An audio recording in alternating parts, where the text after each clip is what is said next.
yang berbahagia, Dewan Juri Asosiasi. Yang kedua, nyo yang paling hebat. Gunanya akan lawan sabung makhluk Allah dengan pangkat rahmatillah. So, ia iblis.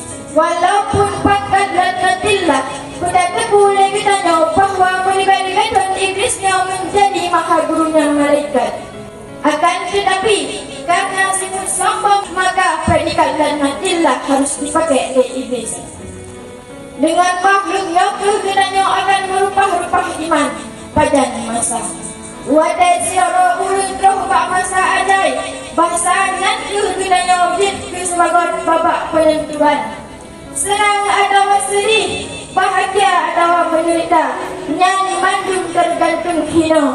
Iman nabak hati yang bertakwa. Dan kalau sakit maut kau menimpa, lumah langrang diharapan pula. Seandainya dunia kau tidak utama, berangan lumahnya yang akan sirna. Hinan ke iblis mulai merajalela. Ijablah ungkaran unun, jipur parau ke ayah dengan ma. Sia dididik sabah ciri, berpakrah dahaga. Ipelulah sabah kata-kata. At-tahtaju ilal ma. Bukuh kata nama hajat kepada ini. Dikitanya bahawa dengan yang penuh dilandanglah yang luar biasa. Kakinte dah jauh. Bala ini minal ma. Tapi inyan kepada lu. Tersahih dekat iblis. Bak memfikir kamu hasil cara. Langsung ilancarkan siasat medusta. Pulau Isa ibnillah. Pun dikata sayang hanya Allah.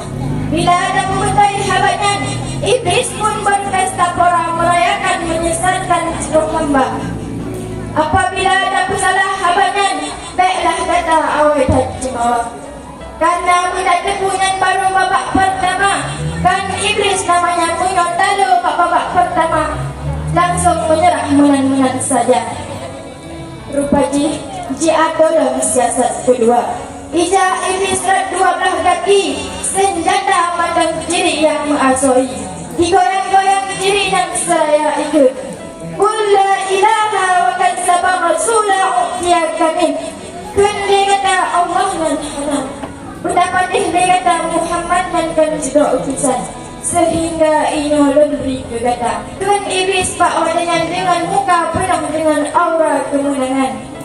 Padahal Rasulullah dalam hadis yang diriwayatkan oleh Abu Dawud kali pegah, "Mangkana akhiru kalamihi minan dunya la ilaha illallah dakhala jannah."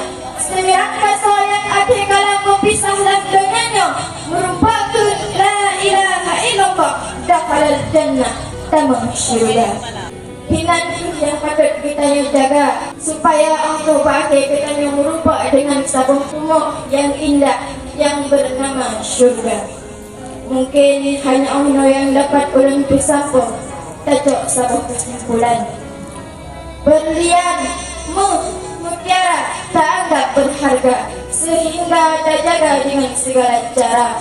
Iman yang disebut ini sangat-sangat berharga. Seharusnya kita jaga dengan sangat sempurna. Bahkan karena yang berharga kita jaga dengan sempurna. Wa kad yurja lijarihil sayfil burhun wala burhun limajar halisan. Kalaulah pedang melukai tubuh, masih ada harapan untuk sembuh. Kalaulah lidah melukai hati, kemana obat hendak dicari. Wabillahi taufiq wal hidayah wal ridha wal inayah. Wassalamualaikum warahmatullahi wabarakatuh.